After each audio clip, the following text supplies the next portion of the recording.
உங்களை யாவரும் இயேசு கிறிஸ்து நாமத்தினால் வாழ்த்துதல் சொல்லுகிறோம். கர்த்தர் உங்களை ஆசீர்வதிக்கிறவராக இருக்கிறார். கிறிஸ்துக்குள் பிரியமானவர்களே, இந்த நாள் தேவனுடைய வார்த்தையும் ஆண்டவருடைய வார்த்தை கொண்டு வரும் பேசவும் தேவன் கொடுத்த ஒரு கிருபைக்காக தேவனை ஸ்தோத்திரிக்கிறோம். இந்த வார்த்தைகள் உமக்கு ஆசீர்வாதமாக இருக்கும் என்று நான் விசுவாசிக்கிறேன். உண்மையாக இந்த வார்த்தை கேட்கிற ஒவ்வொரு வாழ்க்கையிலும் கர்த்தர் இன்னைக்கு ஒரு விடுதலையும் ஒரு சமாதானத்தையும் தேவன் வர பண்ணுகிறவராக இருக்கிறார். நான் உண்மையாக நான் விசுவாசிக்கிறேனா இருக்கிறேன். நான் கண்களை மூடி இந்த வார்த்தைக்காக நம்ம ஜெபிக்கலாம். தேவனே, உம்மை நாங்கள் ஸ்தோத்திரிக்கிறோம். அருமையான இந்த நல்ல நேரத்துக்காக நன்றி செலுத்துகிற கர்த்தாவே. அப்பா, நீங்க பெரியவர் ஆண்டவரே. நீங்க எங்களுக்கு எல்லாவற்றிலும் கற்றுக் கொடுக்கிற தேவன் ஆண்டவரே. இன்றைக்கு வேதத்திலிருந்து ஆண்டவரே சில வார்த்தைகள் எங்களோடு கூட நீங்க இடைப்படும்படியாக பேசும்படியாக நாங்கள் ஜெபிக்கிறோம் ஆண்டவரே. கேட்கிற ஒவ்வொரு வாழ்க்கையிலும் அது விடுதலையும் சமாதானத்தையும் கர்த்தர் வர பண்ணுவீராக. கர்த்தாவே, நீர் எங்களோடு கூட பரிசுத்த ஆவியானவர் இடைப்படும்படியாக நாங்கள் ஜெபிக்கிறோம். இயேசுவின் நாமத்தை நாங்கள் ஜெபிக்கிறோம். ஜீவனுள்ள நல்ல பிதாவே, ஆமென். இந்த நாளில் அநேக நம்முடைய தேசங்களுக்குள்ள ஒரு எழுப்புதல் வர வேண்டும். இன்னைக்கு அநேக காரியங்களை நம்ம ஜெபிக்கிறோம். ஆனா நம்ம ஒரு எழுப்புதலை நம்ம பார்க்கணும். நம்ம நிமித்தம் ஒரு எழுப்புதலின் தீ எரிய வேண்டும், எழுப்புதல் வர வேண்டும்.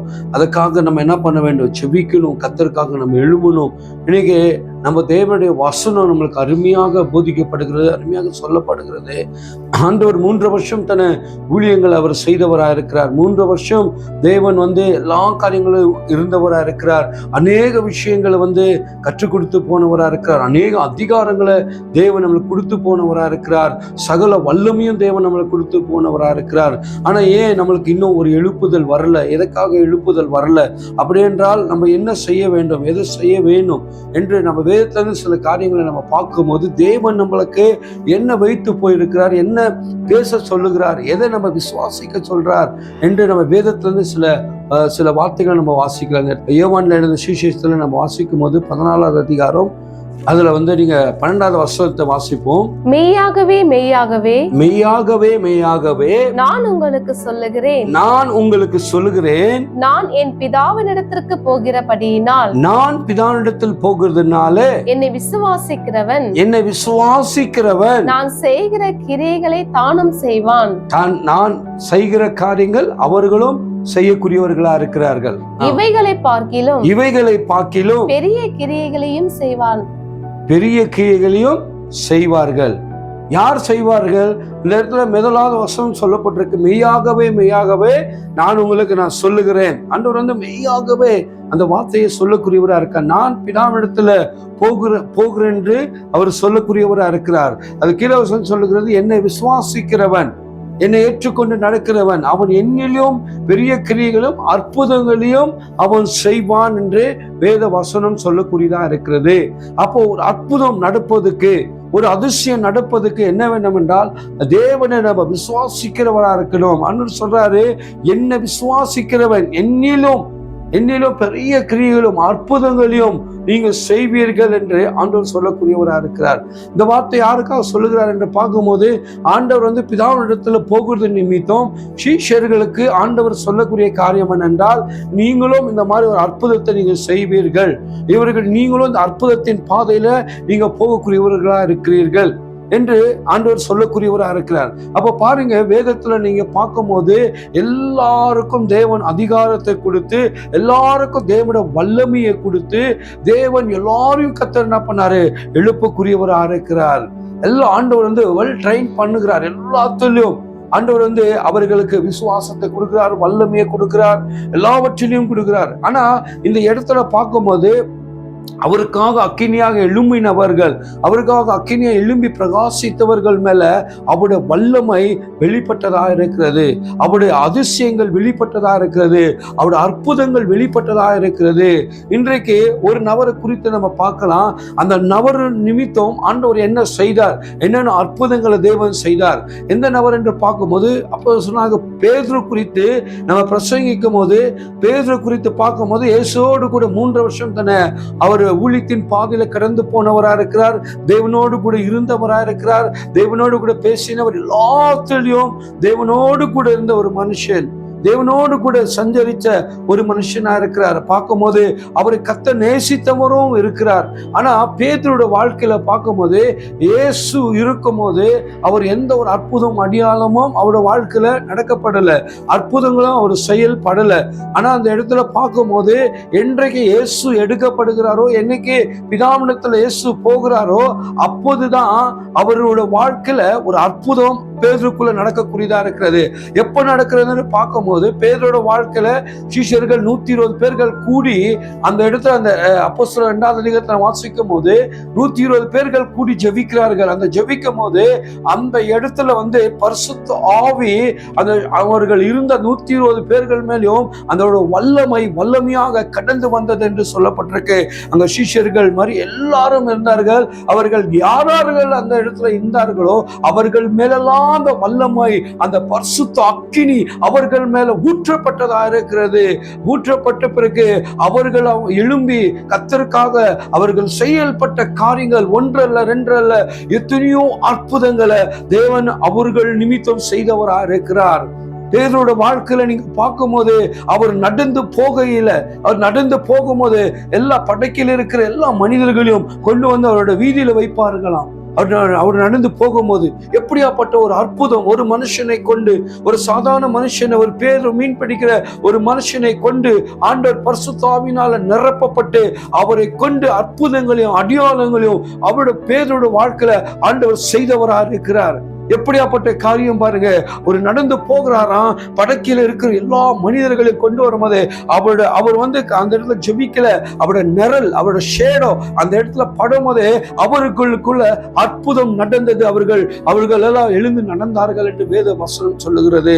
அப்ப பேதுருவோட இன்னும் நம்மளோட வாழ்க்கையில பார்க்கும்போது வல்லமையாக பிரசங்கிக்கிற ஒரு தேவ மனுஷனாய் காணப்படுகிறார். அவருடைய நாவுகளுக்கு அக்கினி புறப்பட்டு வருகிறதா இருக்கிறது. எதை கொண்டு பயப்பட மாட்டார், எதை கொண்டு அஞ்ச மாட்டார். அவர் வல்லமையா அவர் பிரசங்கிக்கிற ஒரு மனுஷனாக தேவன் அவர் உபயோகப்படுத்தினவராக இருக்கிறார். அதுதான் ஆண்டவர் சொல்றார், இவர்கள் வேத அறிவும் இல்லை, ஞானம் இல்லை. எப்படி இந்த ஞானம் வந்தது? எப்படி இந்த கிருபை? அப்படி என்றால் தேவன் அவரை விசுவாசித்த பிள்ளைகளுக்கு தேவன் அவர் நிச்சயமாக கர்த்தர் கொடுக்கக்கூடியவராக இருக்கிறார். ஒரு இடத்துல பிரசங்கிக்கிறார், 3000 பேர் ரட்சிக்கப்படுறாங்க. ஒரு இடத்துல பிரசங்கம் பண்றார், 5000 பேர் ரட்சிக்கப்படுகிறவராக இருக்காங்க. எப்படி இந்த அடையாளங்கள் நடக்கிறது என்று நம்ம வேதத்துல பார்க்கும்போது எல்லா பரிசுத்த ஆவியினால் அவர்கள் நிரப்பப்பட்டு தேவன் எப்போ எடுக்கப்பட்டாரோ அப்போதே இவர்களுக்குள்ள ஒரு பொறுப்பு, நானும் இயேசு கிறிஸ்துவை போல ஊழியம் செய்ய வேண்டும், இயேசுவை போல நான் எழும்பணும் என்ற ஒரு வாஞ்சம் பேதுருக்குள்ள காணப்பட்டதுனால கர்த்தர் அவரை எழுப்பினவராக இருக்கிறார். பாருங்க, அதுல நீங்க வேதத்துல வாசிக்கும் போது அப்போஸ்தலர் 2ஆம் அதிகாரத்துல நீங்க 43ஆவது வசனத்தை வாசிக்கும் போது வாசிங்க வசனத்தை. அப்போஸ்தலர் 2ஆம் அதிகாரம் 43ஆவது வசனத்தை. எல்லாருக்கும் பயம் உண்டாயிற்று. எல்லாருக்கும் பயம் உண்டானது. அப்போஸ்தலர்களாலே அநேக அற்புதங்களும், அப்போஸ்தலர் நிமித்தம் அநேக அற்புதங்களும் அடையாளங்களும் செய்யப்பட்டது. ஹல்லேலூயா! அந்த இடத்துல சொல்லப்பட்டிருக்கு, அப்போஸ்தலர்கள் நிமித்தம் அநேக அற்புதங்கள் அடையாளங்கள் நடந்ததாக இருக்கிறது. ஹல்லேலூயா! அதே பவுலுடைய வாழ்க்கையில ஆகட்டும், பேதுருவோட வாழ்க்கையில, பிலிப்போட வாழ்க்கையில ஆகட்டும், அவர்கள் எல்லாம் கர்த்தர் வல்லமையாக பயன்படுத்தினார்கள். அவர்கள் மூலமாக அநேக பேர் ரட்சிக்கப்பட்டார்கள். அநேக மந்திரவாதிகள் ரட்சிக்கப்பட்டவராக இருக்காங்க. ஒரு எழுப்புதல்கள் அவர்கள் நிமித்தம் வந்த காரியமாக இருக்கிறது இந்த நேரத்தில். ஹல்லேலூயா! இன்றைக்கு அதே தேவன் தான் நம்மளோடு கூட இருக்கிறார். அதே தேவன் தான் நம்மளோடு கூட இன்னைக்கு ஜீவிக்கிறவராக இருக்கிறார். அதே ஒரு வல்லமை தான் நம்மளுக்கு கொடுக்கப்பட்டிருக்கு. அதே ஒரு அதிகாரத்தை நம்மளுக்கு கொடுக்கப்பட்டிருக்கு. நம்ம ஏன் இன்னும் எழும்பாம இருக்கிறோம்? நம்ம ஏன் இன்னும் எழும்பி பிரகாசிக்காம இருக்கிறோம்? எதற்காக? இன்னும் நம்மளோட வாழ்க்கையில நமக்குள்ள இன்னும் ஒரு அக்கினி வரல. இன்னும் ஆதி கால நடந்த ஒரு சபைக்குள்ள நடந்த எழுப்புதல் இன்னைக்கு சபைக்குள்ள நடக்கல. எதுக்காக நடக்கல என்றால் பார்க்கும்போது நம்ம உண்மையாக கர்த்தரை விசுவாசித்து, ஆண்டவரே எனக்கு கொடுத்த வரங்களில், எனக்கு கொடுத்த வல்லமைகள் அனல் மூட்டி எழுப்பியான ஒரு உமக்காக ஊழியங்களை செய்யும்படியாக கர்த்தர் கிருபை தரும்படியாக ஆண்டவர்கிட்ட கேட்கும் போது ஆண்டவர் செய்யக்கூடியவராக இருக்கிறார். அப்போஸ்தலருடைய கரங்களை கொண்டு பலத்த காரியங்களையும் அற்புதங்களையும் அடையாளங்களையும் தேவன் செய்தவராக இருக்கிறார். இன்னைக்கு நம்மளுடைய சபைகள்ல என்ன எழுப்புதல் நடக்கிறது, நம்மளை கொண்டு ஆண்டவர் என்ன காரியங்களை செய்து கொண்டிருக்கிறார், எதை செய்து கொண்டிருக்கிறார் என்று நம்ம நன்றாக விசுவாசிக்க வேண்டும் கர்த்தரிடத்துல. பிரியமானவர்களே, நம்ம நிமித்தம் இன்னைக்கு அற்புதங்களும் அடையாளங்களும் நடக்கக்கூடியதா இருக்கிறது.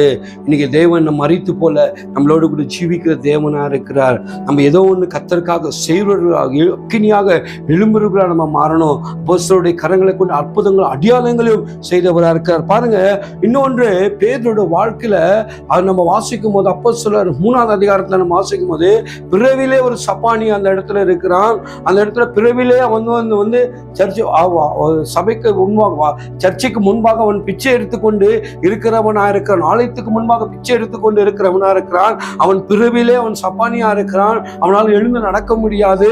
அந்த இடத்துல அவன் எல்லாருக்கிட்டையும் பிச்சை எடுத்துக்கொண்டு அந்த இடத்துல அவன் அனாதையாக உட்கார்ந்து கொண்டிருந்ததை பார்க்கிறோம். அந்த இடத்துல பேதுரும் யோவான் அந்த இடத்துல கடந்து போகையில் அந்த இடத்துல பேதுரு பார்த்து அவர் பேதுரு இடத்துல ஏதாச்சும் கிடைக்குமா, பேதுரு இடத்துல ஏதாச்சும் ஒன்று கிடைக்குமா என்று அவர்கள் எதிர்பார்த்தார். அந்த பிச்சைக்காரர் எதிர்பார்த்தது ஒன்றும் தப்பு கிடையாது.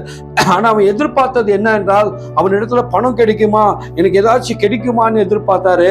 ஆனா பேதுரு அந்த இடத்துல செய்த ஒரு அற்புதம் என்ன என்றால், பேதுருவை கொண்டு ஆண்டவர் அற்புதம் செய்தது என்ன என்று பார்க்கும்போது ஆச்சரிக்கத்தக்கதாக பிரமிக்கத்தக்கதாக ஒரு அற்புதத்தை தேவன் செய்யக்கூடியவராக இருக்கார். எடுத்து வாசிப்போம். அப்போஸ்தலர் 3ஆம் அதிகாரத்துல 6வது வசனம் 9 வரைக்கும் வாசிக்கலாம். அப்பொழுது பேதுரு வெள்ளியும் பொன்னும் என்னிடத்தில் இல்லை, வெள்ளியும் பொன்னும் என்னிடத்தில் இல்லை, என்னிடத்தில் உள்ளதை உனக்கு தருகிறேன், என்னிடத்தில் இருப்பது உனக்கு நான் கொடுக்கிறேன். நசரேயனாகிய இயேசு கிறிஸ்துவின் நாமத்தினாலே, நசரேயனான இயேசு கிறிஸ்துவின் நாமத்தினாலே நீ எழுந்து நட என்று சொல்லி, நீ எழுந்து நட என்று சொல்லி வலது கையினால் அவனை பிடித்து, வலது கரத்தினால் அவனை பிடித்து தூக்கிவிட்டான். உடனே அவனுடைய கால்கள் கரடுகளும் பலன் கொண்டது. உடனே கால்களும் கரடுகளும் அவனுக்கு பலன் கொண்டது. அவன் குதித்தெழுந்து நின்று நடந்தான். அவன் குதித்து எழுந்து நின்றான். நடந்து குதித்து தேவனை துதித்துக் கொண்டு அவர்களுடனே கூட தேவாலயத்திற்குள் பிரவேசித்தான். தேவ ஆலயத்துக்குள்ள பிரவேசித்தான். அவன் நடக்கிறதையும் தேவனை துதிக்கிறதையும் ஜனங்கள் எல்லாரும் கண்டு, தேவாலயத்தின் அலங்கார வாசல் அண்டையில் பிச்சை கேட்டு உட்கார்ந்திருந்தவன் இவன்தான் என்று அறிந்து அவனுக்கு சம்பவித்ததை குறித்து மிகவும் ஆச்சரியப்பட்டு பிரமித்தார்கள். ஆமென், ஹல்லேலூயா. இதுல பாருங்க, இந்த சத்தியத்தை பேதுரு நேரத்துல போறார். உண்மையாக பொன்னும் வெள்ளியும் இடத்துல இல்ல, அவர்கிட்ட இல்ல, உண்மையாதான் இல்ல.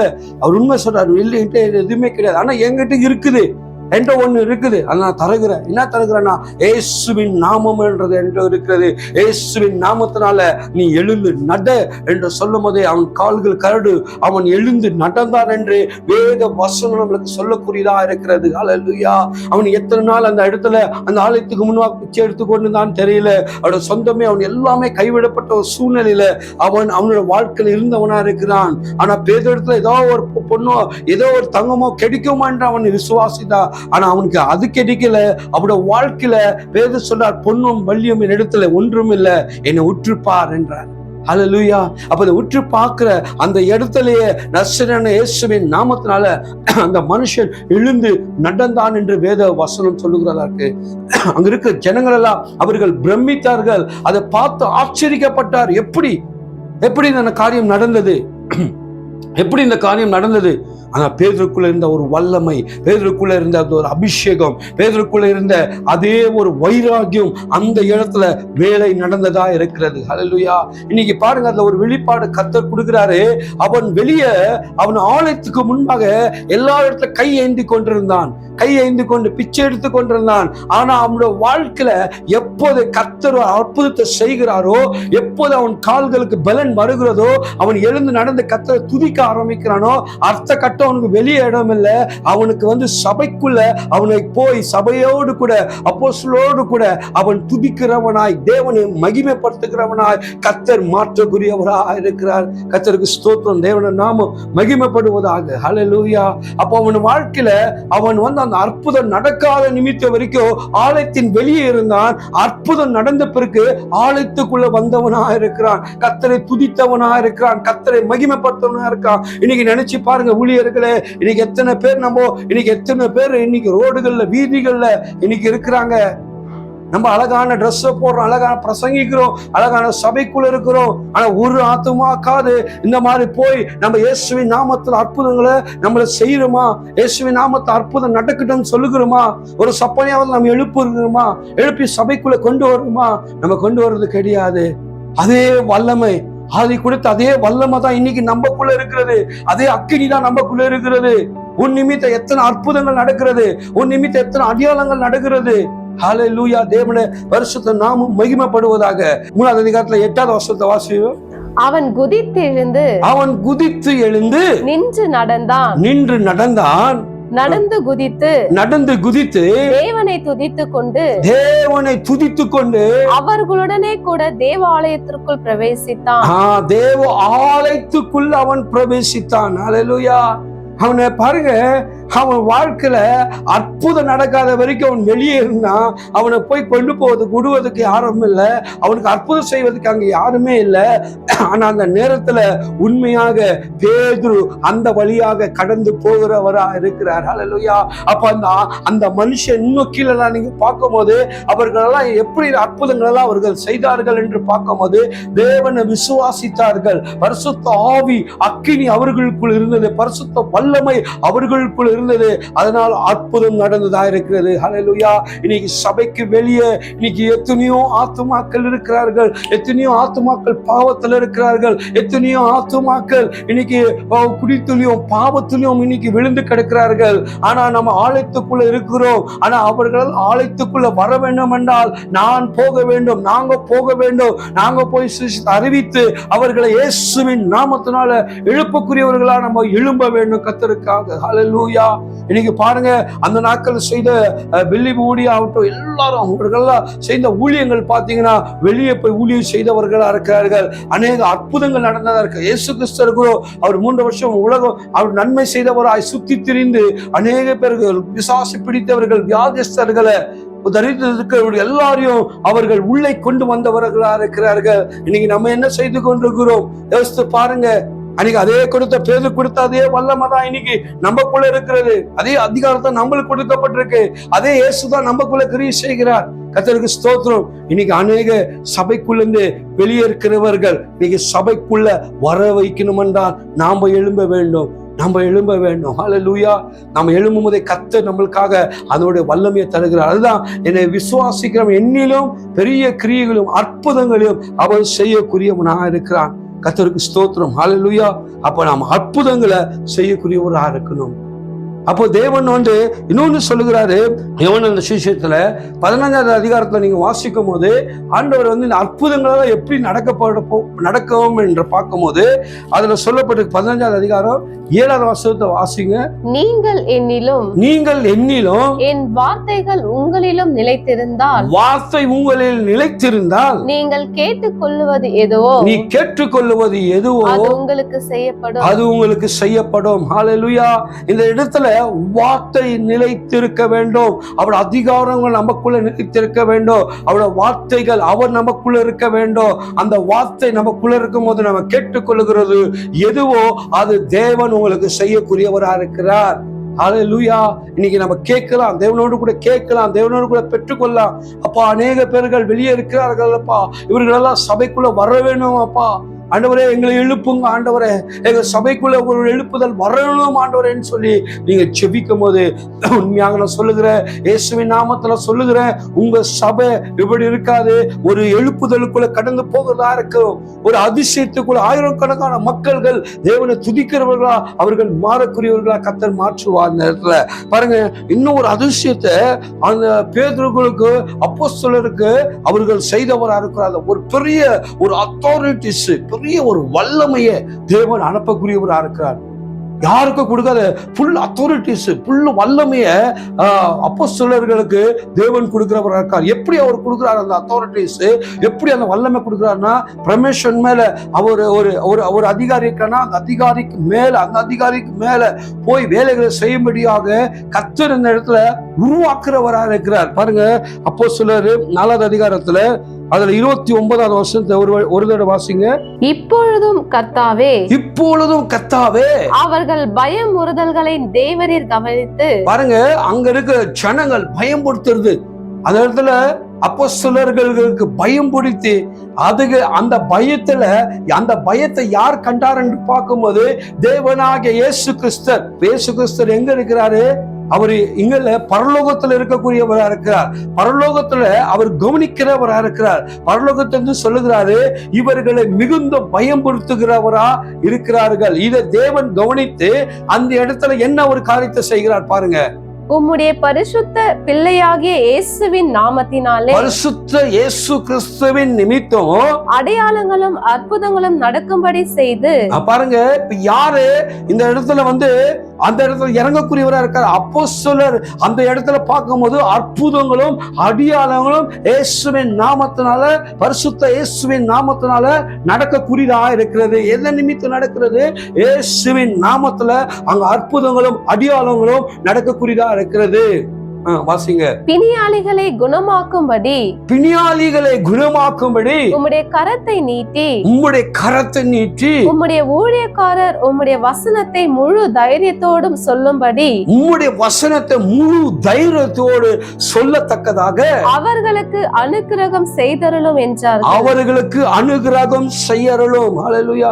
அவர்கள் ஜெபம் பண்ணின போது அவர்கள் கூடியிருந்த இடம் அசைந்து, கூடியிருந்த இடம் அசைக்கப்பட்டு, அவர்கள் எல்லாரும் பரிசுத்த ஆவியினால் நிரப்பப்பட்டு தேவ வசனத்தை தைரியமாய் சொன்னார்கள். தேவனுடைய வசனத்தை தைரியமாக சொன்னவர்களா இருக்கிறார்கள். யார் நிமித்தம்? இயேசுவின் நாமத்தின் நிமித்தம். ஹல்லேலூயா. ஒரு நாள் அவர்கள் பயந்திருந்தார்கள். அந்த பயந்திருந்ததை தேவன் கவனிக்கிறார். தேவன் கவனித்து சொல்லுகிறார், அந்த இடத்துல இயேசுவின் பரிசுத்த இயேசுவின் நாமத்தினால சொல்லுகிற, நீங்கள் போங்க, எல்லாரையும் குணமாக்குங்க, அற்புதங்களை செய்யுங்க, அடையாளங்களை செய்யுங்க என்று ஆண்டவர் சொல்லக்கூடியவரா இருக்கிறார். இன்னொன்று கற்றுக் கொடுக்கிறார் ஆண்டவர், நீங்கள் போய் தைரியமாய் பிரசங்கிங்க என்றால் சொல்லப்பட்டிருக்கிறது. ஹல்லேலூயா. இந்த நாட்கள் பொல்லாத நாட்களாக இருக்கிறது. இன்னைக்கு நமக்குள்ள அந்த தைரியம் நமக்குள்ள வருகிறதா? இன்னைக்கு அந்த தைரியம் நமக்குள்ள இன்னைக்கு நம்ம பிரசங்கிக்கும் போது, இன்னைக்கு ஏதோ ஒரு 4 பேருக்கு முன்னாடி பிரசங்கம் பண்ணிட்டு அது கிடையாது. இன்னைக்கு சுவிசேஷம் அறிவிக்காத இடத்துல, பிரியமானவர்களே, இன்னைக்கு இயேசு அறியாத இடங்களுக்குள்ள, இயேசுவை தெரியாத இடங்களுக்குள்ள இன்னைக்கு நம்ம போகக்கூடியவர்களா நம்ம இருக்க வேண்டும். கர்த்தருக்கு ஸ்தோத்திரம். ஹல்லேலூயா. இன்னைக்கு ஆண்டவருக்கு முன்பாக நான் தைரியமா சொல்ல முடியும். என்னோட ஊழியங்கள் பார்க்கும் போது அநேக வில்லேஜ் பகுதிகளுக்குள்ள, காடு பகுதிகளுக்குள்ள, சுவிசேஷம் அறிவிக்காத இடங்களுக்குள்ள, ஆபத்தான இடங்களுக்குள்ள, காடு மிருகங்கள் இருக்கிற இடங்களுக்குள்ள இன்னைக்கு நான் போய் தேவனுடைய வார்த்தையை சொல்லி கொண்டிருக்கேன். இன்னைக்கு எத்தனையோ பேர்கள் ஆண்டவருக்கு முன்பாக அவர்கள் ரட்சிக்கப்பட்டு இன்னைக்கு ஞானஸ்தானம் எடுத்தவர்களா இருக்கிறார்கள். ஹல்லேலூயா. யார் கண்டு பயப்படாதீங்க. தலையே போனாலும் கர்த்தருக்காக எழும்பக்கூடியவர்களா இருக்க வேண்டும். தைரியமாக பிரசங்கிக்கிறவர்களா நம்ம இருக்க வேண்டும். 2 காரியங்கள் பரலோகத்துல போகக்கூடியதா இருக்கிறது. ஒன்று, நம்மளோட ஆத்துமா பரலோகத்துக்கு போகக்கூடியதா இருக்கிறது. 2வது நீ செய்த ஆத்துமாக்கள் ஆதாயம் பண்ணிது, அது பரலோகத்துக்கு போகக்கூடியதா இருக்கிறது. ஹல்லேலூயா. இந்த உலகம் நம்மள ஒன்றும் செய்ய முடியாது. உலகத்தின் சத்துரு ஒன்றும் செய்ய முடியாது. கர்த்தர் தான் நம்மளுக்கு எல்லாவற்றிலும் அவர் பலன் தருகிறவரா இருக்கிறார். ஹல்லேலூயா. கர்த்தருக்கு ஸ்தோத்திரம். தேவன நாமம் மகிமைப்படுவதாக.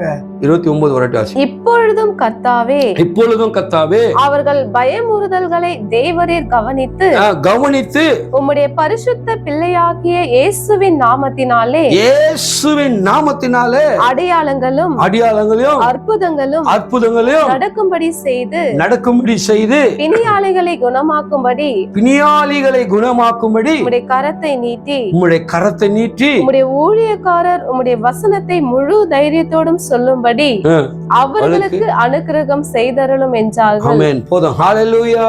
யார் அனுக்கிரகம் தருகிறாரா? தேவன் முழு பலத்தையும் முழு கிருபையும் தேவன் தருகிறவரா இருக்கிறார். ஊழியர்களுக்கு பிரசங்கிக்க முடியாக, தைரியமாய் பிரசங்கிக்க முடியாக யாரோ கொடுத்த பலன் அல்ல, யாரோ கொடுத்த அத்தாரிட்டிஸ் இல்ல, என் தேவன் கொடுத்த அத்தாரிட்டிஸ், என் தேவன் கொடுத்த வல்லமை, ஏசப்பா கொடுத்த வல்லமை. ஹalleluya.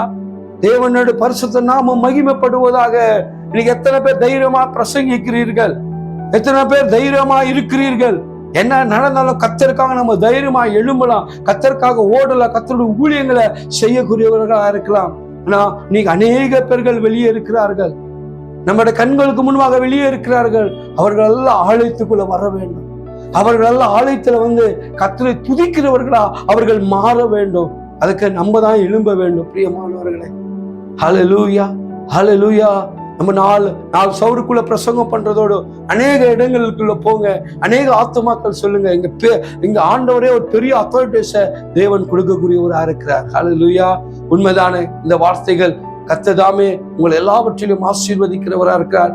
இந்த கொடுத்த வார்த்தைகளை கர்த்தர் ஆசீர்வாதமாக நம்மளுக்கு மாற்றி கொடுத்ததுக்காக தேவனை நாங்கள் நன்றி செலுத்தலாம், தேவனை நாங்கள் மகிமைப்படுத்தலாம். தேவன் தாமே இந்த வார்த்தைகளை ஆசீர்வதிப்பாராக. நம்ம கண்களை மூடி நம்ம செபிக்கலாம். அன்பின் தேவனே, உண்மை நாங்கள் ஸ்தோத்திரிக்கிறோம். ஆண்டவரே, மெய்யாகவே சொல்லுகிறேன், ஒருவன் விசுவாசித்தால் என்னிலும் ஆண்டவரே, அப்பா ஆண்டவரே, என்னிலும் பெரிய கிரியைகளும் அற்புதங்களும் அவர்கள் செய்வார்கள். எப்படியெல்லாம் ஆண்டவரே அற்புதங்கள் செய்வார்கள், யாரை கொண்டு அற்புதங்களை செய்வார் என்று நாங்கள் வேதத்தை நாங்கள் பார்த்தோம். நாங்கள் ஆண்டவரே அதை பெற்றுக்கொண்டோம். ராஜா ஸ்தோத்திரிக்கிறோம் கர்த்தாவே. எல்லாமுடைய தூய கரத்துல நாங்கள் அர்ப்பணித்து ஜெபிக்கிறோம். ஜீவனுள்ள நல்ல பிதாவே. ஆமென், ஆமென்.